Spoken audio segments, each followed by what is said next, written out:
ఇప్పుడు మోడీ గారు 75 సంవత్సరాలు పూర్తయిన తర్వాత సెప్టెంబర్లో ఎట్టి పరిస్థితుల్లో మోడీ గారి స్థానంలో కొత్త ప్రధాని వస్తారు అని అనుకున్నాం. కానీ ఆర్ఎస్ఎస్ ఒక సంచలనాత్మకంగా ఆర్ఎస్ఎస్ అధ్యక్షుడు దిగి ఇలాంటిది జరగదు, మోడీయే ప్రధానిగా ఉంటున్నారని ప్రకటించారు. అంటే ఏంటి, మోడీ గారు 75 సంవత్సరాలు పూర్తయినంత మాత్రాన ఆయన ప్రధాని కొనసాగుతున్నారని అర్థం కాదు.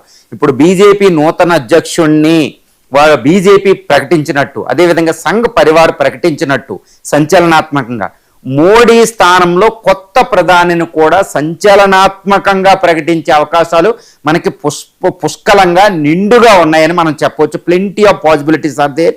ఎందుకంటే బీజేపీ వచ్చే లోక్సభ ఎన్నికలు అది ఎప్పుడు జరగవచ్చు, వచ్చే సంవత్సరం జరగవచ్చు, 2027, 28, 29 దాకా కూడా ఆగే అవకాశం లేదు.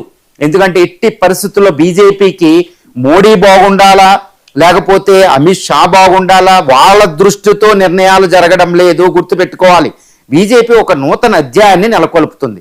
బీజేపీ ఏంటంటే వ్యక్తి పూజ అనేది బీజేపీలోకి ప్రవేశించింది. ఎందుకంటే ఇప్పుడు మోడీ అనేది చాలా కీలకమైన స్థానంలోకి వెళ్ళిపోయారు ఇండియన్ పాలిటిక్స్లో. ఇండియన్ పాలిటిక్స్ కాదండి, బీజేపీలో మోడీ ఈజ్ బీజేపీ అయిపోయింది.